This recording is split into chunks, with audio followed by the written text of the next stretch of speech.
Bem-vindos, estamos aqui novamente no podcast Marketing e Negócios e hoje nós temos um assunto bastante interessante para falar, o endomarketing. É isso, Priscila? Olá, bom dia, boa tarde, né? A hora que as pessoas estiverem ouvindo. Tudo bem, Fábio? Tudo bom. É isso aí, né? Hoje a gente vai falar sobre uma estratégia fundamental para as empresas, que é o endomarketing, que vai ali garantir colaboradores mais engajados.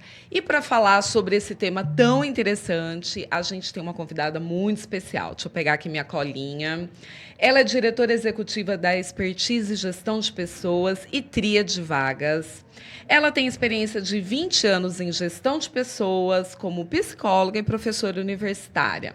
Especialista em desenvolvimento e liderança e planejamento estratégico de recursos humanos, com mais de 12 anos como coaching executive. Bem-vinda, Roberta Cavalcante. Um prazer Obrigada. ter você aqui com a gente. Nossa, que currículo! Eu fico até Você viu? Nosso tempo está acabando, né? É, assim, né? Um currículo de peso, Adoro. né? Exatamente. espero que eu consiga representar, né? Sem Vamos lá. dúvidas, bem-vinda, com vai ser certeza. ótimo.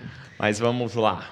Começamos. Vamos começar explicando aí para quem está nos assistindo, nos ouvindo, o que é endomarketing, Rô? Muito bom. Endomarketing é uma estratégia corporativa que visa a gente olhar para o público interno, olhar para o colaborador com o mesmo olhar que a gente olha para o público externo. Então, é um processo de ajuste entre a visão da marca para dentro da empresa e para fora da empresa. E tudo isso se trata de cultura corporativa. Legal, mas o endomarketing, ele é uma responsabilidade do marketing, né? Porque tá no nome, endomarketing, ou de gestão de pessoas? Conta pra gente. Eu acredito que quanto mais, melhor. Então, não é uma responsabilidade somente do RH ou da gestão de pessoas, assim como também não é só do marketing. É importante que as áreas caminhem junto e que elas consigam co-criar. Claro, cada um dentro da sua expertise. O marketing vai trazer a ideia da marca, a força da marca e a representação dela, tanto para fora quanto para dentro. E o RH, ele vai ajustar isso para as práticas internas, entendendo qual é a cultura, quais são os valores e quais são os propósitos daquela corporação, que quer marcar junto das práticas. Então, é um conjunto que gera um resultado, que tem impacto direto na cultura. Até porque a cultura, os valores, propósito da empresa tem que estar conectado com o da marca também, que tem que estar conectado com as pessoas, porque a empresa é formada de pessoas, essencialmente. Exatamente. Né? Se eu falo que a marca ela é próxima, que ela é afável, que ela é gentil, o colaborador não pode ter um tratamento diferente da porta para dentro. Ele também tem que sentir isso, esse acolhimento, essa gentileza que a marca promove para fora. Até porque a gente está falando de autenticidade e verdade. E isso se mostra em todas as práticas. É da porta para dentro e é da porta para fora. Então, o endomarketing ele ajusta isso para que isso seja verdade. No caso, então, assim, o colaborador vai entender o propósito da empresa, vai incorporar isso, vai vivenciar isso e vai trazer isso até para o seu atendimento, para o seu relacionamento com o cliente externo. Exatamente. Ninguém demonstra o que não vive. Né? Ninguém consegue transparecer uma realidade que ele não vive da porta para dentro. Então, se a relação corporativa não é uma relação justa, não é uma relação possível, não é a mesma relação que a gente vende no nosso brand, na nossa marca, ela não pode ser reproduzida. Ela só pode ser reproduzida se vivida. Pode ir, Fábio. Até porque quando a gente entra em contato com uma empresa, né, seja através do atendimento consumidor ou até com uma pessoa que trabalha numa empresa que a gente conhece, mas a gente quer falar com a empresa, a gente espera que aquela pessoa se comporte como a marca. Qual é a voz da empresa, Exatamente. né? E a gente sente isso, né? Sim. Se a gente é mal atendido em um banco, em um comércio, a gente não fala... O atendente fulano é a marca, tem um péssimo atendimento. Então, ele assume realmente a essência, né? A essência da marca ali no contato com o público. E daí a importância de ter um endomarketing tão pensado, tão crítico e planejado. Por quê? Porque se o marketing e o RH, gestão de pessoas, junto com a diretoria, não definem uma cultura arquitetada para o sucesso, essa cultura orgânica ela não acontece. Por quê? Porque essa naturalidade dentro da corporação, ela vai ganhando um fluxo da individualidade. E a individualidade ela não tem essa força da marca. Por isso que é tão importante parar, pensar, planejar e ter ações coordenadas durante o ano de endomarketing. Porque o funcionário, por si só, ele nem sabe, assim, se a marca não estabelece esse relacionamento, essa comunicação com ele, ele, por si só, não sabe qual é a cultura, qual é o propósito da marca. Então, Perfeito. é um papel de cima para baixo, né? Perfeito. E isso fica preso no marketing e na alta direção, né? O restante da empresa parece que fica alienado. Tudo tem a ver com algumas comunicação. Como eu comunico o que eu quero, qual é a nossa cultura, como eu quero que vocês se comportem, o que esperamos de vocês, como essa relação pré-estabelecida. Então, tudo se trata de comunicar. Agora, como comunicar que tem que ser divertido, tem que ser leve, tem que ser prático. Por isso, as práticas de endomarketing. Que era, acho que a próxima pergunta, né? A própria comunicação, ela já começa a transferir, né? A forma que você executa, as atividades que executa, começa a transferir os valores, é isso? Sim, exatamente. Então, uma empresa ousada vai ter ações ousadas junto dos funcionários. Uma empresa mais conservadora vai ser mais tradicional. Mas não existe um endomarketing correto ou incorreto. Existe o que respeita a cultura da corporação. E vamos falar de práticas, então, né? Para quem está ouvindo a gente agora e está tendo um primeiro contato aí com essas questões, com esse conceito, o que a gente poderia trazer de práticas? Como as empresas podem implementar um endomarketing? Então, tudo vai depender do grande propósito. O que queremos com as práticas, né? Qual é o caminho que a gente quer chegar? Onde a gente quer chegar? O bombom no dia do trabalho é assertivo? Depende do que a gente quer. Se é uma cultura afável de gentileza, de acolhimento, talvez o bombom entre na estratégia. Faça parte, né? Mas ainda assim é importante pensar de cima para baixo. Primeiro, qual é a temática do ano? O que a gente quer marcar durante mensagem e propósito dentro desse ambiente corporativo. E dessa temática, a gente ir criando esses eventos, esses marcos. Assim como vão ter marcos fixos, que vão ser tradicionais na empresa, como festa de confraternização, aniversário da empresa, que é a força da marca, aniversário de fidelização, que é o tempo que o funcionário entrou e que ele presta serviço para a corporação. Né? Assim como também vamos ter eventos mais esporádicos, de alto impacto, mas que são planejados, como um start de começo de ano. Né? Onde a gente une todas as pessoas para falar um pouco da estratégia, para falar o que se espera delas, faz uma dinâmica de integração, e aí toca o começo do ano. Oficialmente começamos. Então, uma ação de start de início de ano é endomarketing. E não é só o bombom no dia da mulher, ou o batonzinho lá no dia da mãe, né? Ou pensar, no dia do papai, vamos dar uma bola para ele jogar futebol com o filho, né? Tudo depende da estratégia da corporação. Essas ações isoladas acabam não se refletindo. Assim, se elas estiverem amarradas com um propósito, com uma estratégia maior, aí até ok, né? Ações isoladas, elas pioram o ambiente. Por quê? Porque elas geram um conceito de assistencialista, onde a empresa só está preocupada em dar, mas não tem um contexto apoiado àquela estratégia do dar. E os funcionários, colaboradores ou seres humanos, vamos falar assim, na verdade, são insatisfeitos por natureza. Sim. Então, essa política do dar, chega uma hora que a gente fala, que mais que a gente vai inventar para dar? Por quê? Porque não se chega a mensagem dentro de um contexto. É só a política do dar. Então, é importante que a gente entenda que ações isoladas levam a gente para lugar nenhum. Ações coordenadas levam a gente para uma mensagem única. Daí a importância de entender o que temos de novo em endomarketing. Podemos associar conexão, inteligência artificial, toda a parte dos aplicativos para fazer uma gamificação e coordenar uma campanha de verdade para as pessoas engajarem no propósito. Nossa, maravilha! Mas ainda assim eu tenho que ter um propósito marcado. Tá. Agora, quando a gente faz essa transferência do propósito, a gente faz transferência de valores para toda a equipe. O que as duas partes ganham, efetivamente, lá no fim? Legal. Porque é caro, né? Não é uma ação simples. Não sei se é caro. Caro é uma palavra errada. Tem toda uma tem um ideia investimento, criativa né? em cima disso, né? Mas tem um investimento da empresa, não tem? De energia, de equipes para pensar, mas não necessariamente quando a gente sai da cultura do dar, a gente começa a perceber que o engajar ele é muito mais criativo e barato do que o dar. Essa equação que eu queria que você explicasse para a gente, né? Esse investimento de energia, como que ele retorna tanto para as pessoas como para a empresa? Ele retorna na unificação das gerações. Todo mundo fala da dificuldade de coordenar ou ser um líder intergeracional, ou trazer diversidade cognitiva para o ambiente de trabalho. O que é essa diversidade cognitiva? É trabalhar com talento e a diversidade de cada um, com a maneira de pensar de cada um. E hoje em dia tem líderes que estão administrando 5 gerações no mesmo ambiente de trabalho. Quando eu tenho um ambiente alinhado, coordenado, o endomarketing ele faz o papel de colar as gerações. Ele consegue, através de uma prática de integração ou de uma prática de gamificação, fazer com que todo mundo queira a mesma coisa, que é chegar nos objetivos corporativos alinhados aos objetivos pessoais. E aí, quando eu entendo a necessidade do outro, eu também percebo a necessidade da empresa e aí eu gero uma relação de reciprocidade, da qual ela vai, mas ela também vem. Entende isso? Na verdade, assim, o próprio colaborador começa a entender os rumos da empresa, onde ela quer chegar e começa a remar junto. Sim. Enquanto aquele que não tem uma comunicação, não está envolvido num projeto de endomarketing, ele está ali Alheio à corporação. E ações individuais, elas geram favoritismo. E aí, quanto mais eu tenho gerações para administrar, seja ela X, Y, Z, ou até a alfa, né, que são as mais jovens, eles não entendem que é para todos. Esse for all, esse entender que todos importam, isso é fundamental nas práticas. Então, se eu começo a fazer algo para uma geração e algo para não outra geração, eles não valorizam. Eu começo a entender essa parcialidade. E isso também cresce dentro da empresa.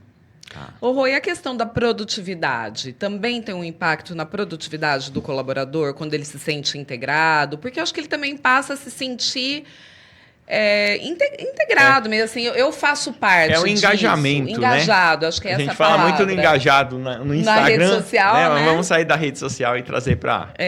Eu acho que produtividade tem a ver com performance. E performance tem a ver com saber o que se espera de cada um. Se está claro, dentro da política, que o que eu tenho que fazer para gerar resultado, claro que eu vou fazer. Ninguém quer trabalhar num lugar para só fazer coisa que não chega em lugar nenhum. Todo mundo quer obter resultado, ser bem-sucedido, ser reconhecido. Realizar, né? Ser realizado. Mas, para isso, a gente precisa falar o que é ser realizado e o que é obter resultado dentro desse ambiente. Porque, às vezes, num ambiente reconhecido certas coisas, no outro é outra. Para essa empresa, o que é resultado? O que é performance? Está claro para mim o que se espera enquanto resultado? E quando eu chego no resultado, isso é celebrado? Porque também, se não for, como eu sei que cheguei? Exatamente. Então, eu acho que é um pouco além do endomarketing. A gente está falando de endomarketing, mas também está falando de reconhecimento. E reconhecimento, eu posso fazer isso de diversas maneiras.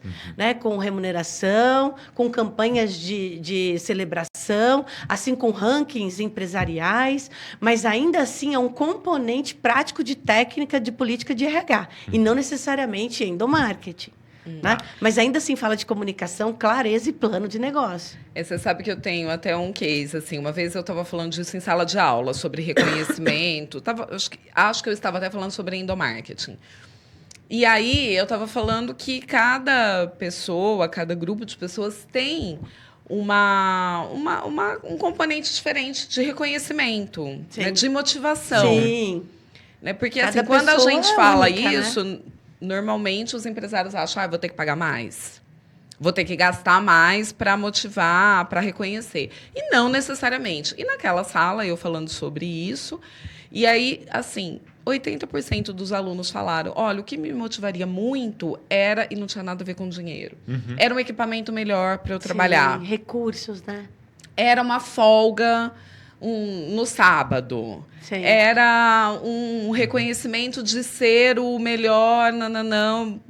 Então, nenhum desses 80% tinha a ver com financeiro, com remuneração.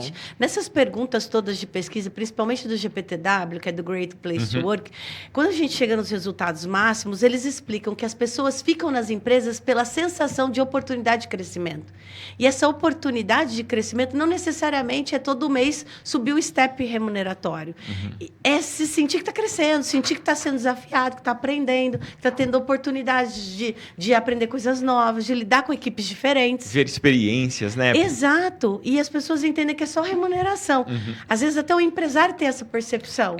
Mas exatamente. O funcionário, o colaborador, na verdade, ele quer pertencer. Sim. Ele quer participar. Ele quer ter enxergar a nova, chances, ter a quentinha, né? ter a comunicação na hora. Exato. E o endomarketing é uma ferramenta ideal Até para comunicar, né? Porque mesmo essas ferramentas ou essas atividades que não estão diretamente ligadas ao endomarketing, mas a gestão de pessoas, o endomarketing precisa precisa entrar para divulgar, né? Se é um endomarketing inteligente, conectado com matemática e regular, com certeza ele chega nisso. Agora, essas ações isoladas, que são totalmente dispostas de improviso, aí, infelizmente, a gente não tem esse impacto. Tá. E para estruturar essa comunicação dentro da empresa, né? Eventualmente, algumas têm lá o seu mural com comunicação, não é comunicação, com aquelas folhinhas que tem toda a descrição, esqueci o nome técnico dela, ou manda um e-mail. É assim que hoje funciona? Como que as empresas estão se comunicando com suas equipes? Hoje em dia já tá tudo diferente, né? Existem plataformas que fazem esse tipo de trabalho de um jeito, assim, incrível. Então, todo mundo consegue abaixar o aplicativo no celular, a empresa se comunica por uma plataforma única. Então, hoje, nas empresas, a gente usa ou Feeds, que é uma plataforma interessantíssima, que tem desde uma rede social corporativa até termômetro de humor, gamificação, moedas lá que você converte conforme você troca foto ou interage com a rede social do colega, né? Premiação que é feita de acordo com essa gamificação.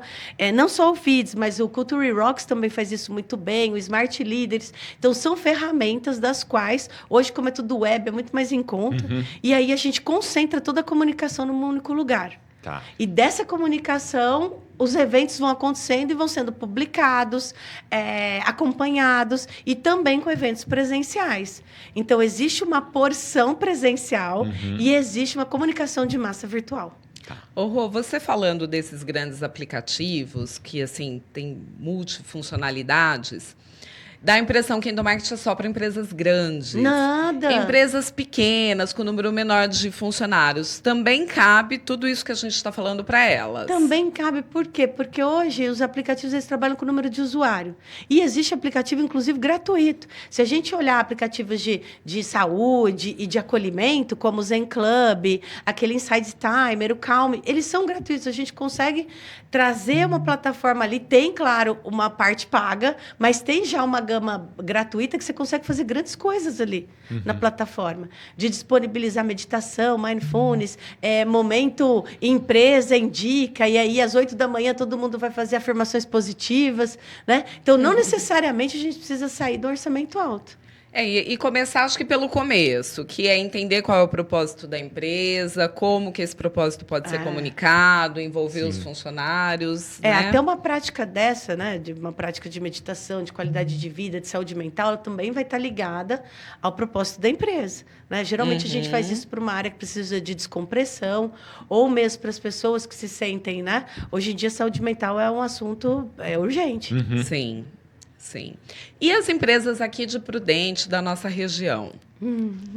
Elas são abertas? Porque tudo isso, assim, parece que a gente está olhando aqui muito para os benefícios, e que são muitos, a gente entende. Mas, num primeiro momento, assim, elas terem um investimento para trabalhar os seus colaboradores ali. Como que isso chega na empresa? Eles estão abertos a essa cultura do endomarketing? Eu entendo que está todo mundo um pouco cansado do mesmo.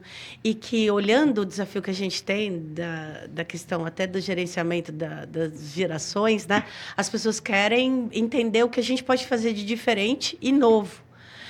Quando a gente é contratado, quando convidam a expertise para uma reunião de negócios, eles falam assim, eu não quero mais do mesmo, eu quero olhar para isso de um outro jeito. De um jeito mais inteligente, mais possível, mais potente, o que pode ser feito.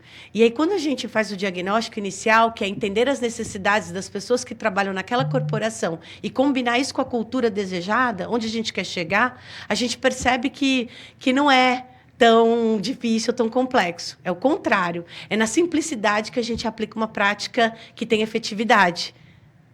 Agora, quando a gente não pensa sobre isso, não para tudo e pensa sobre isso, aí a gente começa a fazer coisas de improviso. Gasta-se muito mais para chegar em lugar nenhum.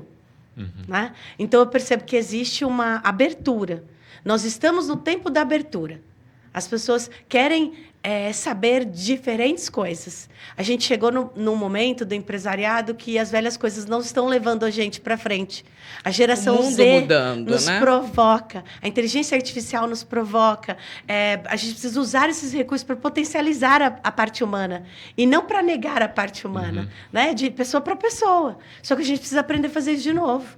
Acho que o desafio é agregar o que todos têm de bom, né? E às vezes existem algumas barreiras que as empresas precisam romper, porque as novas gerações ou as diferentes gerações são tanto público interno quanto público externo, né? Sim. E é fundamental entender para conseguir trabalhar com os dois, né? E tudo se trata de pessoas. Exato. São pessoas lidando com pessoas. E por que eu não consigo entender? Por que eu não compreendo? Por que ele não engaja? Por que ele não quer ficar? Né? Será que a gente está realmente entendendo as necessidades dessas pessoas? E conseguindo alinhar isso? Conseguir conectar isso? Né? O que você precisa e o que eu posso fazer por você? Ou o que eu preciso que você faça pela empresa e o que você precisa fazer? Será que é tão complexo assim? Rô, mas ainda tem muito... Não sei se é uma impressão minha, tomara que sim. Que ainda tem muitos empresários que não conseguem enxergar, né? Eu esses tempos fiz uma consultoria que, assim, era um turnover gigante. Não para. Sim. Não para. E, assim, é óbvio que o problema está dentro da empresa, né? Ninguém para e a culpa é do mundo. Todo mundo é ruim. É óbvio que tem alguma coisa lá dentro, mas não consegue se enxergar. Não sei se isso é comum ou eu fui premiada. Não, é comum. As pessoas não param e quando elas chegam, elas não ficam. Isso. E aí é o que eu falo, ninguém mais sai. Primeira atitude que a gente faz, a partir do momento que eles contratam uma empresa de gestão de pessoas, ninguém mais sai. Nós vamos parar esse movimento. E vamos entender quem é que está aqui dentro. Contratamos errado, não tem fit cultural. Vamos entender esse movimento. Aí, ajustar. Quem realmente não tem fit cultural, não tem a ver com aquela empresa, está fora completamente do propósito, não tem por que ficar, não tem por que ser infeliz no lugar, né? Vamos rever isso. Mas, a partir do momento que a gente entendeu que a pessoa tem fit cultural, que ela quer ficar e tem tudo a ver, por que não podemos dar certo? Gente, para dar certo, dá muito errado antes. Tudo é assim, é com filho, é com marido, é com empresa. Não adianta a gente achar que todas as relações vão começar no good vibes, todo mundo 10, te amo. Não é assim. Tudo requer processo. Processo de conhecer, processo de reconhecer e se reinventar. E querer ficar juntos. A pessoa tem que querer ficar e a gente tem que querer que ela fique. Então, ninguém mais sai. Vamos olhar, vamos diagnosticar e depois rever estratégia. E quando a gente está falando desse desafio da empresa, né, de repente abrir os olhos para esse novo momento, sim.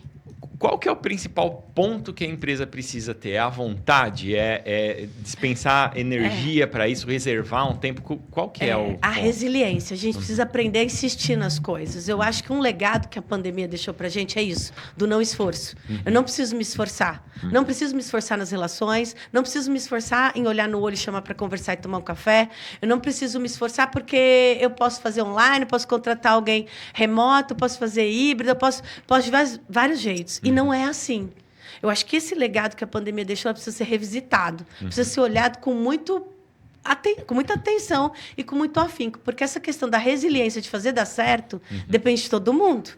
Eu preciso me esforçar nessa relação. Eu preciso escutar com consideração e preciso rever se o que eu penso realmente está certo. E o exemplo vem de cima, né? É claro. Não adianta cobrar o que... Porque se eu tenho um empresário com cabeça fechada, que só ele está certo, dificilmente ele vai conseguir trocar com alguém de outra geração, ou mesmo da própria. Então, entender que o esforço ele é um componente que precisa vir para o foco de atenção. Eu preciso me esforçar, eu preciso ouvir. Eu preciso estar aberto a repensar. Tá. Porque senão ninguém vai ficar. E não é só no corporativo, tá? Na vida. Eu estou entendendo que daqui para frente é uma missão que a gente tem para rever o que a gente viveu nos 2 últimos anos pandêmicos. As pessoas, acho que elas estão tendo um papel ainda mais relevante do que já tiveram, né? Porque antes a gente via o momento, a geração se submetendo a tudo. A tudo. Isso foi antes, lá, 2018, 2017. Estava todo mundo tentando ainda ter uma qualidade de vida, mas não conseguia se sair desse círculo vicioso, vamos chamar assim. Tá. Rô, pegando aí esse gancho da pandemia, ela trouxe muito essa questão do trabalho home office, que se mantém em muitas empresas. E aí, com esse funcionário, ou híbrido até, né? Mas como que eu consigo fazer essa integração, esse envolvimento do funcionário remotamente? Então, já não é mais possível. Tá todo mundo pedindo para todo mundo voltar. Tá todo mundo pedindo para todo mundo voltar. Os estudos E aí não querem voltar, né? Não querem voltar. Todos os estudos estão apontando que essa questão do engajamento e da presença é fundamental para uma cultura estar arquitetada no sucesso, para que todos promovam esse engajamento. Você precisa estar presente. Claro que não em tudo o tempo todo, mas precisa estar presente. Para ter a troca ali, humana mesmo. Exato, as pessoas né? estão ficando doentes e não estão se percebendo doentes. Uma pessoa que fica 30 dias trancada em casa só com reuniões online, com certeza ela está tratando e conversando e tendo monólogos muito mais profundos do que qualquer um que está tendo uma interação humana. O ser humano ele nasceu para ter relações humanas. Claro que a tecnologia ela vem para apoiar isso, mas nós não podemos ser vítimas disso. Isso. Mas quando você fala voltar, não é voltar necessariamente ao formato. Não, mas é voltar para a presença, para estar mais ali, para ter reuniões, para ter integração, para participar ter do momentos presencial, juntos, seria... para entrar na empresa, abrir a porta, ter o físico, né? Tá. As pessoas precisam ver o que é real e o que não é real. Tá. De repente, eu me distancio de tudo que é real e eu começo a ter uma visão muito, muito ideológica, porque as pessoas imaginam as coisas. E nem sempre o que está dentro de você é o que é real, se você não confronta. Se você não vai lá, não abre a porta, não sente o cheiro, não pega na mão da pessoa. Sempre que a gente fala dessa questão da cultura forte, né, me remete muito à Disney, né? Sim. Que é essa coisa cultural mesmo, que é muito forte, que é um envolvimento ali, que os funcionários sabem que aquilo... Eles têm que estar predispostos a viver essa cultura para entrarem na empresa. Um dos pontos que eu vejo que tem alto impacto são as convenções. Os empresários eles resistem muito em fazer convenções, mas faz a primeira. É um marco. Todo mundo abraçado, correndo, superando desafio, e ali unido, olhando no olho. Essa conexão, ela não tem troca. Podemos fazer uma convenção online e não terá o mesmo impacto. Lógico. Não tem o mesmo impacto. Pessoas Não, são nem de pessoas. longe. E a gente está tratando de pessoas. Dentro de uma corporação, não vou engajar ninguém que não está conectado com você. É como um sinal de Wi-Fi, sinal alto, conexão alta, entrega, relação de confiança acelerada. Sinal de conexão fraco, toda hora você perde a pessoa. E aí, com certeza, vai sair da tua corporação ou não vai te entregar o que você precisa. Mas é muito mais simples. A gente sabe, gera um eixo complexo de falta de entendimento porque não está disposto a ouvir, prestar atenção. A atenção, ela é como se fosse pílulas de momentos do agora. A gente precisa ter atenção no que está fazendo. Rô, a questão da motivação, assim, a motivação é uma coisa muito pessoal, né? A gente estava falando o que motiva cada um. Tem pessoas que são geneticamente mais motivadas, eu gosto de chamar de Bob Esponja. O Bob Esponja, ele é a motivação, não é, gente? Tudo que acontece, ele está feliz, ele está animado. E tem pessoas que são desanimadas. Geneticamente desanimadas. Naturalmente desanimadas, assim, e nada motiva, é aquela coisa que fala, vai ter uma festa da empresa. Mas é obrigado aí? É uma festa. Você entendeu a parte que é legal, né?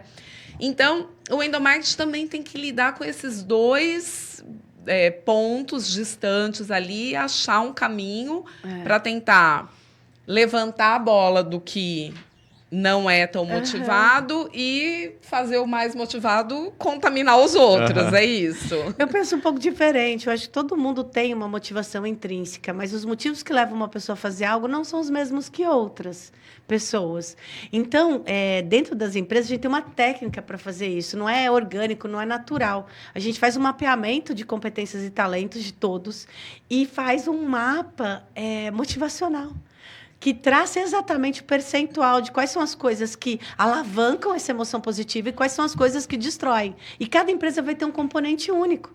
Não é o mesmo para cada corporação. Porque, geralmente, o empresário vai contratar pessoas que têm muito dele. nas pessoas. Então, quando a gente faz esse mapa motivacional, que sai do perfil de cada um, a gente consegue ter até o percentual de aderência das pessoas em cada atividade. Então, tudo é mapeado de um jeito muito técnico. Né? Mas ainda assim entendo que não existe desmotivados naturalmente. Né? As pessoas só ainda não descobriram quais são as coisas que fazem eles vibrarem. Esse efeito uau, todo mundo tem. Mas a pessoa precisa olhar para si e ver o que me movimenta, né? Em alegria, em inspiração, em abertura, em troca. E às vezes não é tão simples, né? Não, nunca é tão simples, porque requer autoconhecimento. É. Né? Requer autoconhecimento. Por isso que esses testes, né, os assessments, quando a gente faz mapeamento de talentos ou de forças e virtudes, é tão enriquecedor para uma corporação. Por quê? Porque, mas é minha obrigação? Eu tenho que pagar teste para todo mundo? E eu falo, é o começo de um bom relacionamento. Porque as pessoas não buscam se conhecer. E, às vezes, passam a vida inteira achando que são coisas que os outros falaram que elas são. Então, quando ela tem acesso a ela mesma, isso muda tudo. Muda todo o jogo. E quando uma empresa se propõe a isso, a ajudar a pessoa a se conhecer, você se conecta com a pessoa. E né? outra, eu te vejo, eu sei quem você é, eu sei onde está a tua potência, eu não estou me vinculando pelo achismo ou pelo julgamento, ou pelo lado que não deu certo, né? Então, quando o empresário decide fazer esse movimento de mapeamento de forças e virtudes, ele olha para a pessoa e fala, eu te conheço, eu te vejo, na sua melhor forma. E aí a gente conecta, sabe aquela coisa até do avatar, né? Pelo ponto positivo, né? Pelo mérito de cada um, pela virtude de cada um, e não pelo julgamento. Legal. E aí começa-se uma relação poderosa, de confiança. Legal.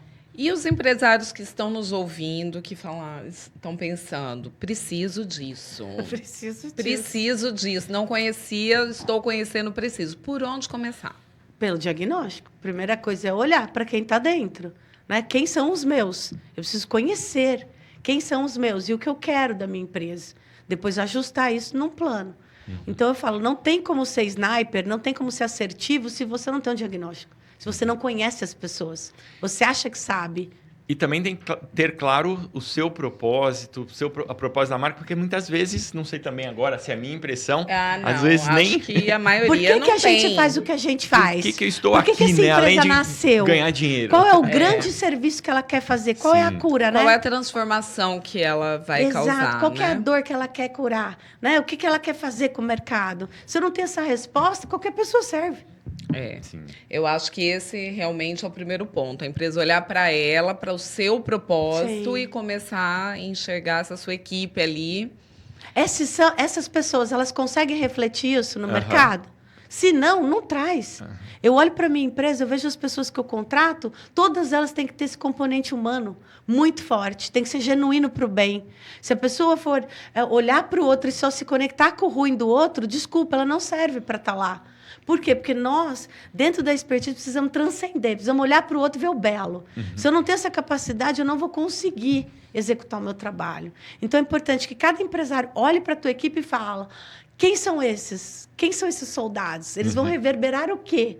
Né? Qual é a luta deles? E aí eu vou contratá-los de acordo com a minha missão, e não o contrário. Legal. Não é só mais um emprego, né? Sim. Agora, só para a gente já tá, nosso tempo já está estourando, quais são as tendências do endomarketing? Daqui para frente, o que a gente deve ver mais presente no dia a dia das empresas com foco no endomarketing? Eu entendo que o futuro do endomarketing é primeiro criar o contexto. O contexto é rei. Né? Se eu não entendo isso, eu não consigo fazer uma prática de qualidade que chegue num resultado fundamental. Então, ponto principal de visão é você integrar as coisas, conectar tudo. Porque a prática do endomarketing, ela é só o resultado, né? O que o que vai chegar no funcionário. Mas antes disso, tem um mega trabalho. E eu acho que esse mega trabalho precisa ser priorizado. Tá. E que mensagem final você pode deixar, Rô, para os nossos ouvintes, para as pessoas que estão nos acompanhando? Como que a gestão de pessoas pode contribuir, transformar em alguns momentos a vida das empresas e das pessoas? Eu entendo que a grande mensagem para o agora, e eu estou muito focada nisso, é olhar para as pessoas. Ter atenção no humano. Ser humano. né? Não é seres humanos, né? É ser humano. É olhar para o outro com a mesma gentileza e generosidade que a gente olha para a gente mesmo, com autocompaixão e entender que todas as pessoas têm necessidades, tá vivendo um processo, assim como você está vivendo o seu processo e suas necessidades. Precisamos voltarmos para o humano. E ajudar, claro, a pensar que essa questão da tecnologia, ela vai apoiar as relações humanas, mas ainda assim se trata de uma relação entre pessoas. Então, quero fazer uma gestão de pessoas de qualidade, eu preciso conhecer as pessoas e me conhecer, para depois criar uma estratégia corporativa com essa máxima. Legal. Acho que deu para inspirar, né? Nossa, muito. E, assim, entender como isso é bem profundo, sim, né? sim, como sim. Hoje tem tantas ferramentas onde a gente pode se aprofundar e chegar em resultados muito mais assertivos. Muito obrigada, Rô, por estar aqui com a gente, por trazer tanta experiência, tanto conhecimento, né, Fábio? Sim, é isso mesmo. Obrigado pelo seu tempo, sei que é corrido, né? Obrigado a Sara também, que está ajudando a gente aqui na parte toda a coordenação e a parceria, Priscila, obrigado também. E obrigado especialmente você que está aí acompanhando a gente. Eu que agradeço, é uma honra participar, amei o convite, já queria vir há muito tempo. Ah, que legal. E que bom que deu certo. Obrigada. Sim, bom mesmo. Obrigado. Esperamos vocês nos próximos podcasts e já acompanha aí os temas passados, vê que tem muito conteúdo bacana. Até a próxima. É isso aí, até mais, pessoal.